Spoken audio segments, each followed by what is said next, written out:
კახარია საქართველოსთვის პარტიაში გაკეთებულ ამ განცხადებას უკვე გამოეხმაურდნენ პოლიტიკოსები. კახარიას პარტიისგან ეს გამორიცხული და მოულოდნელი არ ყოფილა, ნამდვილად ჩვენ ძალიან დიდი ხნის განმავლობაში ვამბობდით რა არის კახარიას მთავარი მიზანი. შესაბამისად, მათი ეს мотиваციაც გასაგებია, თუმცა ეს მე ვფიქრობ, რომ კახარიას ამორჩევლისთვის იქნება ძალიან მკაფიო და ნათელი სიგნალი, რას წარმოადგენს გერმანიაში გაქცეული კახარია. მე არ გამორიცხავ, რომ ეს ასევე იყოს ნაწილი ქართულ ოცნებასთან ვაჭრობის. პარლამენტში შესვლა მათი მხრიდან თუ ეს დადასტურდება, მაშინ ნიშნავს იმას, რომ კახარიას აქვს ქონდა უკვე მოლაპარაკებები ქართულ ოცნებასთან, რა იყო ეს შეთანხმება, საბოლოოდ რის ფასად აკეთებს ამას კახარია, ეს ძალიან ცოტა ხანში გამოჩნდება. წავიდნენ ვა-ბანკზე ელჩები და უცხოელი პოლიტიკოსები ჩაერთნენ არჩევნებში და დამარცხდნენ ამ არჩევნებში. და იმის გამო, რომ ეს მარცხი მიღება არ უნდათ, დაიწყეს პროცესი არჩევნებისთვის ძირის გამოთხრისა.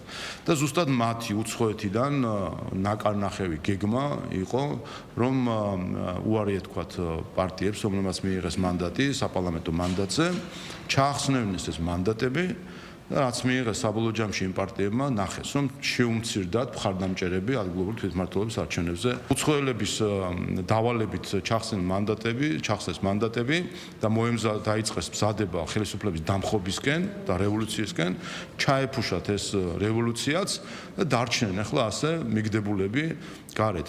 კახარიას პარტიასაც შეეხება მათ მანდატები შეინარჩუნეს და შემოსვლას რაც შეეხება შემოსულები არიან 12 წევრი, ასე ვთქვათ, დღეს პარლამენტის წევრად ითვლება, უბრალოდ ისინი აცდენენ საპარლამენტო სხდომებს, ასე რომ ეს ამ გაცდენებს თუ შეწყვეტენ, მათი გადასაწყვეტა. საქართველოს პარლამენტს ამით არც არაფერი მოემატება და არც არაფერი მოაკლდება მათი ყოფნით ან არ ყოფნით. თუმცა საინტერესო იქნება, ვფიქრობ, მათი აქ ყოფნა იმ მხრივ, რომ ჩვენ პირდაპირ შეგვიძლია მოვისმინოთ უცხოეთიდან მითითებული მესიჯები.